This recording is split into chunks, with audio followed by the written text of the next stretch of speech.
Now, Gary gets to embarrass himself and show you a big mistake he made in his book. What page? Idiot, Gary. All right. 4 pages. That's why I'm Gary the lesson. All right, so you want map 7C now. Map 7C, which is a horizontal one. Got it? And we got one more, at least one more coming out. But notice you're on this high ground, and I want you to take note of that cleared path going through that. And it's good. We'll go up and over this part of the ridge, and then back in the day, it'll come out on Jones Road. In fact, in the wintertime, you can still see the trace of it over there. I'll talk about that in a second. Okay, so those familiar with this area know Apple Valley Road, which cuts across and ends at the middle road where the church is, and it's a T intersection. Back in the 1860s, Apple Valley Road wasn't called that, but it ran up and over the ridge. The road trace is where we have this path right now. And did everybody get that second page? Okay, this is a Jed Hotchkiss map. And we show the mass grave that Chuck had already pointed out. We're going back to it. But you see the old road bed still visible. See that marked on the map? We are currently where the arrow tip is for the old road bed. We are above it.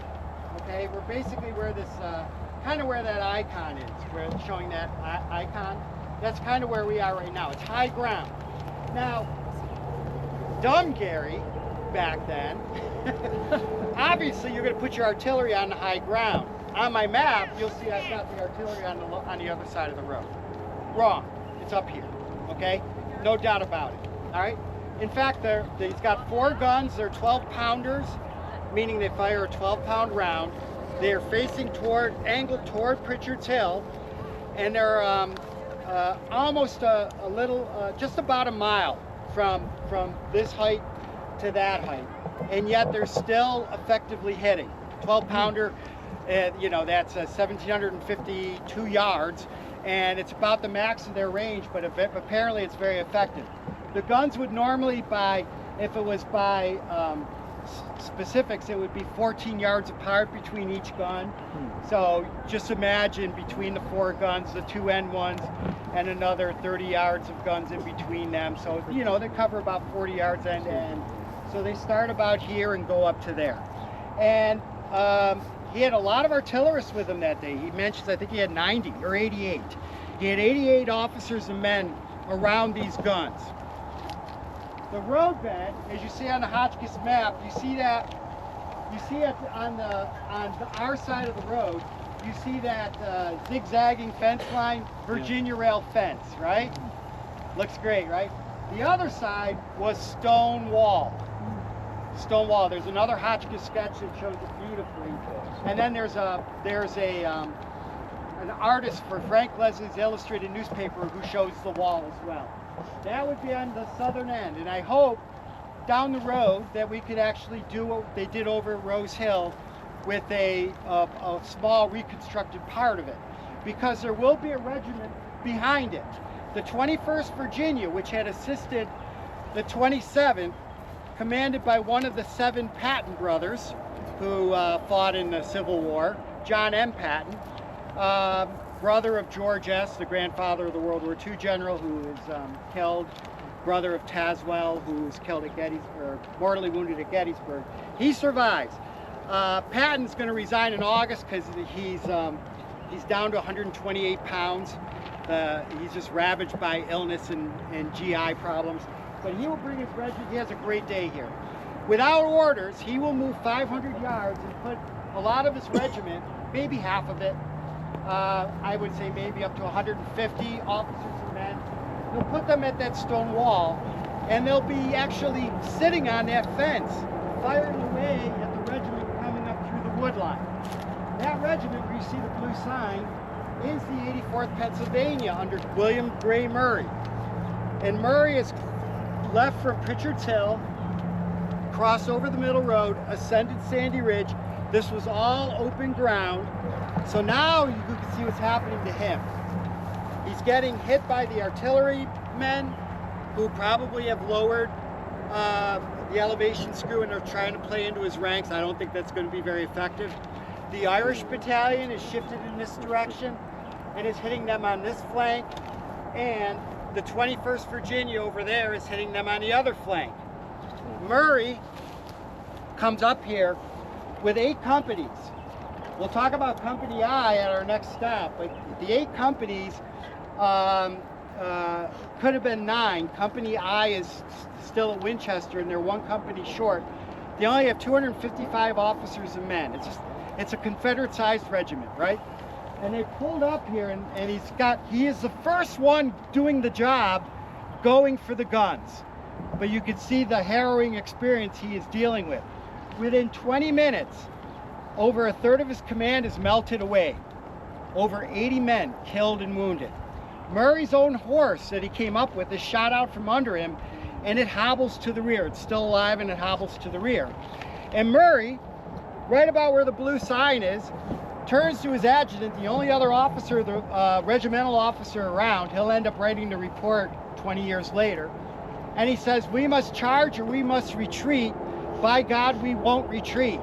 And as he turns to order the charge, with the flags waving behind him of the regiment, a bullet fired by one of the Irish battalion will hit him right in the forehead and push the 8 and 4 in his cap through his skull and blow out the back of his head. Ooh. And Murray's killed. I always tell people, I won't go into too many details, but you know the Zapruder film, all right? You got the idea. So, and I will tell you this before, I've actually seen their flag, which was retired right after the battle. It had 38, the staff was shot up and broken. The flag had all these bullet holes in it. There's the stories I read. I got to see the flag 15 years ago at Harrisburg. A friend of mine worked with preserving the flags, and they pulled it out of a drawer. It was already, you know, nicely preserved. You could see all the bullet holes from Kernstown, and you could see the gore mark and the corner of the flag, and we know where that came from, because all the accounts of Murray falling into the flag. So everything's, you don't have to do DNA. All right, there's no doubt about it. So that was quite devastating to see it. And if you're one of the troops around there, it was devastating as well. 92 officers and men of the 84th Pennsylvania go down in 20 minutes. The story of the Valley Campaign, and for those that know the campaign and its battles, it's really a campaign of single regiment destructions in every single battle. All right, at Kernstown, it was the 84th Pennsylvania. At McDowell, 12th Georgia, right? At 1st Winchester, it's the 1st Union Maryland. At Winchester, it's the 21st North Carolina. There's a second battle of Front Royal, which I'm writing about in my last Valley book, and that will be the 12th Georgia again. At Cross Keys, it's the 8th New York, and at Port Republic, it's the 7th Louisiana. So you basically have single regiment devastations, and at Kernstown, it was the 84th Pennsylvania. So they're wiped out, all right? But what they have effectively done is redirected the battle, because coming in their rear is the 14th Indiana. Now turn to map 8. What I've just described is map 7C. So let's take a look at it.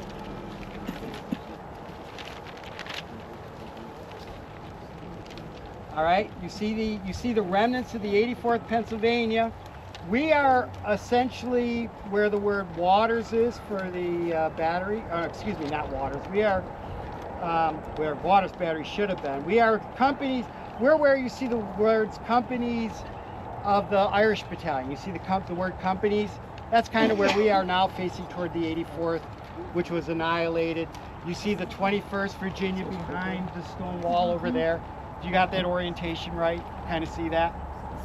Got the idea? So I'm holding the map like this, guys. And if you orient it, the 21st Virginia's over there. We're at the word companies, but where Waters battery really should be on my map. If I didn't make that stupid error. That's the idea. All right. But now you got the idea. I was on this height even when I was working on the book, and I got a little disoriented. I didn't put 2 and 2 together for that one, obviously. All right, so now the 14th Indiana comes in, 450 strong, full-size regiment. The first full regiment attacking in the second wave. It's now close to 6 o'clock. You folks have already told me the sun sets at 6:12. Now look at map 8A.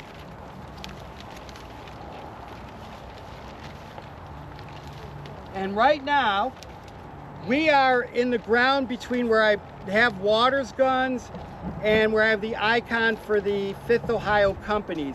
That space above the road, just below the icon, is where we are right now. You actually see the hill. That's the hill we're on. Got it? All right. So, if you're Garnett, you're in trouble, and you don't even know it. He's over there 550 yards away at the main stone wall, not knowing that this part of his line, the right flank and rear, is about to be caved in. And what happens if he holds that ground? He's going to be surrounded, won't he? Sandwiched. Troops coming in from over here. Big body of defense prevents him from retreating. And whatever's Tyler's rejuvenation over there on the other side of the wall can come in and basically sandwich him. He's going to call a retreat without even knowing what's going on here. It was serendipity, right? Because he's more worried about what's occurring in his front. That's the only thing he knows, all right? So he's seeing all of his men getting shot down. They're out of bullets. And this was Jackson's biggest mistake in the battle. Napoleon always said an army marches on its stomach. But I think he said it in French. Don't quote me. All right? But an army marches with bullets. And Jackson's men only brought 40 to 60 rounds. If you're skilled at firing, how many rounds are you going to shoot a minute? 2 or 3. 2 or 3. Probably for the first time users, a lot of ramrods go out with one of those shots, right? Because they forgot to pull it back. But they've used all their rounds early, and all the supplies are at Newtown back in Stevens City today. Too many miles away to be able to be brought up to the ridge. And Garnett's watching his men peel away from the wall. When he's exhorting them to go back, they said, we don't have anything to fire. Why do you want us to stand there and get shot? And they just keep moving away. And Garnett sees the rejuvenation of the Union line. He calls for the retreat. But not because he sees this caving in, because he has no idea. Here's the interesting part of it. Over there is John M. Patton of the 21st Virginia. And he writes in his report, the day was pretty well spent when an officer of the commanding general gave me the order to retire. Who's the commanding general at this battle on the Confederate side? Stonewall Jackson ordered a retreat? It's not the story we heard. Who does Patton think the commanding general is on this hill? He thinks Garnett's the commanding general, but he's not. Garnett has not been given discretion because Patton belongs to a different brigade. So Garnett actually went above and beyond to call the retreat, but he did it at the right time because they're about to be caved in. It's all serendipity, but Garnett will pay the price at the end. He's going to get court-martialed, or attempted to be court-martialed. So they're going to start peeling away. The 14th Indiana comes in. One of these guns is toppled and it'll be captured. Down the line where we park our cars today, down there, is where the northern end of the next battery, the Rockbridge Artillery, is. One of those guns will also be captured. So two Confederate cannons are captured. And as Jackson retreats, there'll be a defense put up by, and I don't have the map for it, by 2 regiments. There's a street off of Jones Road called Longchrist, which ends in a cul-de-sac. Go back there on your own, go around the cul-de-sac, and then as you're heading out toward Jones Road, right off the cul-de-sac, look to your right, you'll see another stone wall. It's the original wall. It's been kind of reshaped, but it's the original stones. And that's where the 5th and 42nd Virginia will fight for 20 minutes as Jackson escapes. So Jackson will get away at sunset, but he loses 22% of his army today. All right? He loses 735 officers and men, 253 captured, 150 killed, and another close to 300 wounded and survived. Union losses 575 with 4 missing. And so the total casualties this day is about 1,300. And it's devastating. When Jackson leaves this field, he had 10,000 men in his independent command on January 1st. He leaves with 2,800 healthy soldiers left from that brigade. They're not going to be able to fight for a while, but he does escape. And that's how the Battle of Kernstown will end. All right. there will be a quick ending to this before we go to the mass grave. This is the tactical loss for Jackson. What do we always hear about the Battle of Kernstown? It is Jackson's tactical defeat, but his strategic victory. Well, that's the first time I ever heard that. All right. All right. That would be like me saying that Joe Hooker won the strategic victory at the Battle of Chancellorsville.